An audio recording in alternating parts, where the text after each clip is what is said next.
JS. मिलला स्वातंत्र्याचा महान पुरस्कर्ता असे सुद्धा संबोधले आणि महान पुरस्कर्ता यावरून ठरतो, की त्यांनी जे विचार व्यक्त केलेले आहे, ऑन लिबर्टी नावाच्या ग्रंथामध्ये, आपल्या कालखंडाच्या काळामध्ये तत्कालीन इंग्लंडमध्ये जी व्यवस्था किंवा यंत्रणा हळू-हळू सामोर आलेली होती, त्या यंत्रणेला अनुसरून त्यांनी आपले विचार व्यक्त केलेले होते, की अधिकतम लोकांचे अधिकतम सुख हे मान्य आहे. 1806 ते 1873 चा तो कालखंड आहे. हे मान्य आहे. बट व्यक्तीच्या स्वातंत्र्यावर बाधा आणली नाही पाहिजे. व्यक्तीचं स्वातंत्र्य अत्यंत महत्वाचं आहे. का बरं व्यक्तीचं स्वातंत्र्य आवश्यक आहे? व्यक्तीचं स्वातंत्र्य असणे आवश्यक आहे, कारण व्यक्ती आणि समाजाच्या दोघांच्याही विकासासाठी किंवा व्यक्ती आणि समाज हे दोन्ही घटक अत्यंत महत्वाचे आहेत. व्यक्ती हा समाजात राहतो. परंतु व्यक्तीला स्वातंत्र्य नसेल, तर त्याच्यामुळे त्याला जर फ्रीडम नसेल, त्याला एका साच्यामध्ये बांधलेलं असेल, तर तो समाजात स्वतःचा विकास करू शकत नाही. आणि जो स्वतःचा विकास करू शकत नाही, तर इतरांचा विकास काय करेल?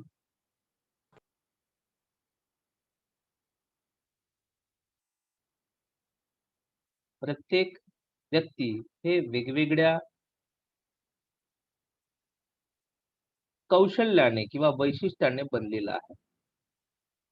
आणि त्याला एका विशिष्ट क्षेत्रामध्ये बांधून ठेवलं आपण, तर त्याला आवश्यक किंवा त्याच्याकडे जे स्किल असेल, त्या स्किलमध्ये तो विकास करू शकणार नाही.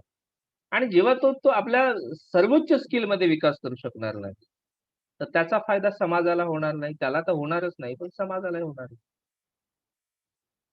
सगळे स्टुडंट आहे तुम्ही माझी. एखाद्याला पेंटर व्हायचं आहे, एखाद्याला टीचर व्हायचं आहे, एखाद्याला रेल्वेमध्ये नोकरी करण्यास इंटरेस्ट आहे, एखाद्याला शेती करण्यास इंटरेस्ट आहे. तर त्याला जर मी बांधून ठेवलं, की जा तुम्ही सगळेजण आय-ए-एस ऑफिसरच व्हा. तुमच्यामध्ये जर क्षमताच नसेल, तुमची इच्छाच नसेल आणि तुम्हाला हे स्वातंत्र्य दिलं नाही, तर काहीच होणार नाही. विकासच करू शकणार नाही. आणि म्हणून व्यक्ती जर बंधन आणलं, व्यक्तीवर जर बंधन आणलं, तर त्याला स्वतःचा विकास करता येतच नाही, परंतु त्याच्यामुळे समाजाचा विकास सुद्धा खुंटतो. अशा पद्धतीचं मत जे.एस. मिलने व्यक्त केलं आणि म्हणून महान पुरस्कर्ता किंवा जगातील सर्वात महत्त्वाचे स्वातंत्र्याविषयी विचार किंवा जगात जो प्रसिद्ध झाला स्वातंत्र्यासाठी, तर मिलने आपल्या त्याच्या विचारातून ते व्यक्त झालेले महत्त्वाचे मुद्दे होते. नवीन आदर्शासाठी सॉक्रेटिस, अ, त्याच्यानंतर येशू यांनी समाजापुढे नवीन-नवीन आदर्श मांडले. भलेही समाजाने त्याला मृत्यूदंड दिला, परंतु समोर त्यांनी नवे आदर्श मांडले. म्हणून तर आज जग त्यांना पूजितो आहे. जर तुम्हाला स्वातंत्र्य नसेल, तर तुम्ही नवीन आदर्श मांडू शकत नाही. शासनाने जर दबाव ठेवला, की बिलकुल पंतप्रधानाविरुद्ध किंवा शासनाविरुद्ध बोलायचं नाही, तुमच्यावर कारवाई होईल, तुम्हाला जेल होईल. शासन जरी चुकत असला, राजा चुकत असला, तरी त्याच्या विरुद्ध बोलणार नाही. त्याचं काहीही करेल. तो आपल्या कल्पना विलासात रमून राहील आणि कशाही पद्धतीचे डिसिजन घेईल ना, आपण बोलणारच नाही. तर मिल म्हणतो, की तुम्ही भविष्यातील जी पिढी आहे, त्या भविष्याच्या पिढीचा विकास खुंटवत आहात. अशा पद्धतीचं मत व्यक्त केलेलं आहे आणि म्हणून नवीन आदर्श निर्माण करायचा असेल, त्या नवीन आदर्शावर समाजाला मा त्या मार्गावर चालवायचं असेल, तर स्वातंत्र्य व्यक्तीला आवश्यक आहे. एखाद्याला विचार पटत नसेल शासनाचा, तर त्याला स्पष्टपणे व्यक्त करण्याचं त्याला स्वातंत्र्य असलं पाहिजे. आणि म्हणून मिलने व्यक्तीच्या स्वातंत्र्याला अत्यंत महत्त्वाचे स्थान दिलेलं आहे. मिलने असं म्हटलेलं नाही, की स्वातंत्र्य आहे म्हणजे तो स्वैराचार आहे, कशाही पद्धतीचं वागू शकतो. त्याच्यावर काही बंधने सुद्धा सांगितलेली आहेत. व्यक्तिगत बाजू आणि सामाजिक बाजू व्यक्त करून त्याने मिलने व्यक्तीच्या स्वातंत्र्यावर बंधने सुद्धा आणलेली आहेत. व्यक्तिगत बाजू म्हणजे काय? एखादी व्यक्ती काम करत आहे, सेल्फ रिगार्डिंग म्हटलेलं आहे त्याला, की एखादी व्यक्ती तो म्हणजे कुठलंही काम करत आहे, विचार करत आहे. प्रत्येक व्यक्तीचा स्वतःच्या अ, शरीरावर त्याचा हक्क आहे. तो हक्क कोणीही हिरावून घेऊ शकत नाही. मन, बुद्धी तो स्वतःच्या अ, कृतीसाठी तो वापरू शकतो. परंतु तो काम करत असताना किंवा कुठलंही कृत्य करत असताना ज्याचा परिणाम त्याच्या सेल्फ रिगार्डिंग स्वतःवर होतो, त्यावर राज्य, शासन, राजा कोणीही बंधन आणू शकत नाही. बंधन नसावे असं म्हटलेलं आहे. परंतु एखादी व्यक्ती कुठलंही कृत्य करत असेल, कुठलंही काम करत असेल, बोलत असेल आणि त्याचा अनिष्ट परिणाम सोसायटीवर होत असेल, समाजावर होत असेल, त्याला सामाजिक बाजू म्हटलेलं आहे. त्याला अदर रिगार्डिंग म्हटलेलं आहे. ज्याच्या कृत्याचा परिणाम एखाद्या व्यक्तीच्या कृत्याचा परिणाम जेव्हा समाजावर होतो आणि तो अहितकारी होतो, हितकारी नाही, अहितकारी होतो, अशा कृत्यावर शासन बंधन लादू शकतो, राजा बंधन आणू शकते. अशा पद्धतीचं मत मिलने व्यक्त केलेलं आहे. मिलने स्वातंत्र्याविषयक विचार ऑन लिबर्टीमध्ये अनेक मुद्द्यामध्ये सांगण्याचा प्रयत्न केलेला आहे. बंधन सुद्धा सांगितलेलं आहे, बंधन आणू शकतं. त्यानंतर त्याने प्रकार सांगितले. आपल्याला प्रश्न विचारू शकतो, की मिलने स्वातंत्र्याचे प्रकार सांगितले. कोणते 2 प्रकार सांगितलेले आहेत? पहिला आहे विचार अभिव्यक्ती स्वातंत्र्य आणि दुसरा कार्य स्वातंत्र्य. मिल म्हणतो, व्यक्तीचा जो अभिव्यक्ती स्वातंत्र्य आहे किंवा बोलण्याचा स्वातंत्र्य आहे, भाषण स्वातंत्र्य ज्याला आजच्या आपण फंडामेंटल राइट्स जो आहे आपला, हा व्यक्तीला स्वातंत्र्य सांगितलेला आहे, विचार व अभिव्यक्ती स्वातंत्र्य. आणि दुसरा स्वातंत्र्याचा प्रकार सांगितलेला आहे कार्य स्वातंत्र्य. तर विचार व अभिव्यक्ती स्वातंत्र्य व्यक्तीला असणे आवश्यक आहे. व्यक्तीला विचार व अभिव्यक्ती स्वातंत्र्य नसेल, तर स्वतःचा विकास करू शकतच नाही, पण समाजाचाही करू शकतो. आणि व्यक्ती हा समाजाचा भाग आहे. आणि व्यक्तीचा विकास साधत असताना स्वतःचा, त्याला प्लुरॅलिझम म्हणजे ते समाजात राहून तो सगळा आनंद, स्वातंत्र्य उपभोगू शकतो. एकटा असेल तर स्वातंत्र्याची गरजच नाही.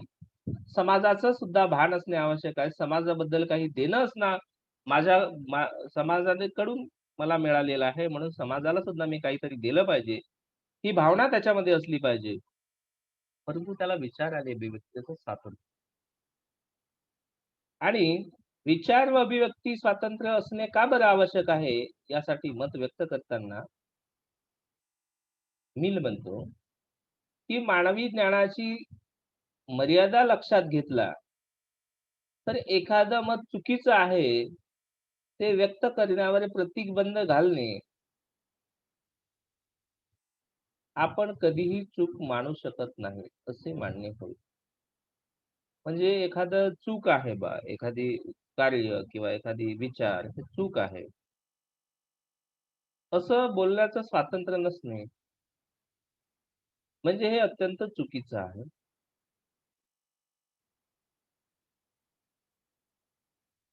एखाद्याचा विचार जोरजबरदस्तीने द दडपणे म्हणजे सत्याला दडपणे होय. आणि म्हणून मिल म्हणतो, अभिव्यक्ती स्वातंत्र्याच्या समर्थनासाठी काही मुद्दे सांगितलेले आहेत, की व्यक्तिमत्त्वाच्या विकासासाठी शरीर व मन यावर फक्त व्यक्तीचे नियंत्रण असते. एका व्यक्तीच्या शरीरावर आणि मनावर अन्य कोणताही व्यक्ती सदा सर्वदा काळ नियंत्रण ठेवू शकत नाही. त्याचं मन आणि शरीर हे त्याच्यासाठी सार्वभौम आहे आणि त्याच्या सार्वभौम मनाचा आणि शरीराचा विकास करणे म्हणजे व्यक्तीच्या विकासासाठी अभिव्यक्ती स्वातंत्र्य अत्यंत आवश्यक आहे. सत्याचा शोध घेण्यासाठी किंवा सत्याच्या शोधासाठी. सत्याच्या शोधासाठी विचार स्वातंत्र्य असलाच पाहिजे. विचार स्वातंत्र्यावर बंधन लादणे म्हणजे सत्यावर बंधन लादणे होय. सत्य प्रकट होण्यावर बंधन लादणे होय, असं मिल म्हणतो. त्यानंतर म्हणतो की विचारावर प्रतिबंध लावून सत्य दडपता येत नाही. मिल म्हणतो की ते कधीतरी प्रकट होतेच. समाजाला आणि शासनाला याची जाणीव असणे आवश्यक आहे. अधिकतम लोकांचे अधिकतम सुख साध्य करणे हे शासनाचे काम आहे, मान्य आहे. राज्याचा उद्देश आहे. परंतु यासाठी कोणत्याही प्रकारच्या प्रतिबंधाशिवाय विचार व भाषण स्वातंत्र्याचे सर्व हक्क व्यक्तींना मिळणे आवश्यक आहे. कारण आपण चुकीच्या मार्गाने जात आहोत हे त्या घटनेशी संबंधित असणाऱ्या व्यक्तीला, समुदायाला लक्षात येत नाही. अशा परिस्थितीत व्यक्तीला अथवा समुदायाला वठणीवर आणण्यासाठी अन्य कोणत्याही व्यक्तीने मांडलेले विचार उपयुक्त ठरू शकतात आणि म्हणून विचार स्वातंत्र्य असणे आवश्यक आहे. जसं सॉक्रेटिसने म्हटलं, राजा म्हणत आहे ते बरोबर आहे. परंतु सॉक्रेटिस म्हणतो, की राजा चुकत आहे. त्याला मृत्यूदंड दिला. पण येणाऱ्या पुढच्या पिढीला त्याची जाणीव झाली, की राजाचं काहीतरी चुकलं आहे. राजावर काहीतरी बंधने असले पाहिजे. आमच्याकडून खूप कर गोळा करतो आणि तो ऐशारामात राहतो. भावी पिढीच्या विकासासाठी आपण जर विचार अभिव्यक्ती स्वातंत्र्याच्या माध्यमातून बोललो नाही, तर पुढची पिढी नक्कीच गुलाम होणार आहे. आणि म्हणून भावी पिढीचा विकास जर करायचा असेल, अन्यायाविरुद्ध किंवा अयोग्य विरुद्ध आपण बोललो नाही, मत व्यक्त केलं नाही, तर निश्चितच भावी पिढी हे विकासापासून वंचित राहील, म्हणजे ते नक्कीच गुलामात जाईल. अशा पद्धतीचं मत व्यक्त केलेलं आहे. सती जाण्याची प्रथा समाजात प्रस्थापित झालेली असताना राजाराम मोहन राय यांनी जाहीरपणे त्याच्या विरुद्ध मत मांडले. आणि बेंथम सोबत त्यांनी जो पत्रव्यवहार केला आणि बेंथमने म्हटलं, की बेंथमने म्हटलं मोहन राजारामांना, की कायद्याच्या माध्यमातून अनेक अनिष्ट प्रथा रूढी आपण दूर करू शकतो. आणि त्यांनी शासनाला आग्रह धरला. शासनाने कायदा बनवला. सतीबंदीचा कायदा 1828 ला. सत्य बोललंच नसतं त्याच्या विरुद्ध. महात्मा फुले, बाबासाहेब आंबेडकर, महात्मा गांधी अनेक लोकांनी सत्य बोललं नसतं. तर भावी पिढी स्वातंत्र्य झाली नसती, गुलामगिरीत होती. त्यानंतर दुसरा प्रकार सांगितला कार्यस्वातंत्र्य. कार्यस्वातंत्र्य हा अत्यंत महत्वाचा विचार त्याने सांगितला, की बंधनासाठी, की व्यक्तीवर बंधने असली पाहिजे. ज्याचा परिणाम सेल्फ रिगार्डिंग म्हणजे जे एखादी कार्य केलं. मी रस्त्याने चाललो, गाडी चालवत आहे किंवा एखादी व्यक्ती गाडी चालवत आहे, एकदम हळूवार चालत आहे. पण एखादी येत आहे ढूम स्टाईलने येत आहे, तो त्याला स्वातंत्र्य आहे, तो गाडी चालव. पण तू जर स्वातंत्र्य जोराने चालवत आहेस, तर मला येऊन टॉक्सिल ऍक्सिडेंट होईल. म्हणजे तुझ्यावर लिमिटेशन असणे आवश्यक आहे. सेल्फ रिगार्डिंग तुझं काम आहे, म्हणजे तुझं वैयक्तिक कार्य आहे. पण त्याचा प्रभाव समाजावर पडत आहे, परिणाम समाजावर पडत आहे.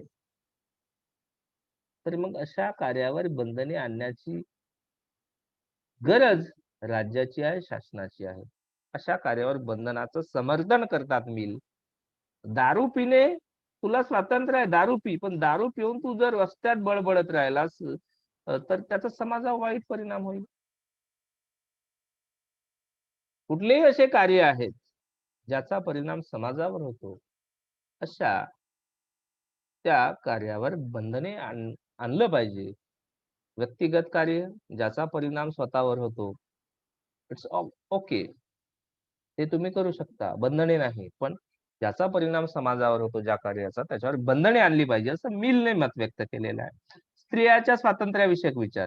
स्त्रियांच्या स्वातंत्र्याविषयक बोलणारा पहिला जर कोणता विचारवंत असेल तर जी.एस. मिल. तो फक्त बोललाच नाही, तर 1499 स्त्रियांच्या सिग्नेचरचं एक पत्र, निवेदन तत्कालीन ब्रिटिश संसदेला दिला आणि फक्त स्त्रियांचं चूल आणि मूल एवढंच कार्य नाही, तर त्यांना स्वातंत्र्य असणे आवश्यक आहे. अशा पद्धतीचं त्याने प्रॅक्टिकल कार्य केलेलं आहे. त्याने ग्रंथ पण लिहिलेला आहे. सजेशन ऑफ विमेन्स नावाच्या त्या ग्रंथामध्ये त्यांनी स्त्रियांच्या स्वातंत्र्याविषयीवर बोलणारा पहिला विचारवंत आहे. त्याच्यानंतर मेरी वुllस्टोनक्राफ्ट किंवा अनेक विचारवंतांनी स्त्रियांच्या स्वातंत्र्यावर किंवा स्त्रियांच्या विचारावर मत व्यक्त केलेले होते. स्त्रियांच्या स्वातंत्र्याविषयी बोलणारे पहिले विचारवंत जगातील म्हणून मिलचं नाव घेतलं जाते आणि मिलने जो विचार व्यक्त केला तो भविष्यातील जी यंत्रणा होती त्या यंत्रणेने, व्यवस्थेने, जगाने स्त्रियांचा स्वातंत्र्य स्वीकार केला, त्याचं श्रेय हे मिलला द्यावं लागते. आजच्या घडीला स्त्री पुरुषाच्या बरोबरीला उभी राहून सर्व क्षेत्रात कार्य करत आहे. तर स्त्रियाचं स्वातंत्र्य असलं पाहिजे, असं ठाम मत मिलने व्यक्त केलं. व्यक्तच केलं नाही, तर संसदेमध्ये त्याने निवेदन दिलं. संसदेमध्ये त्याने काम केलेलं होतं.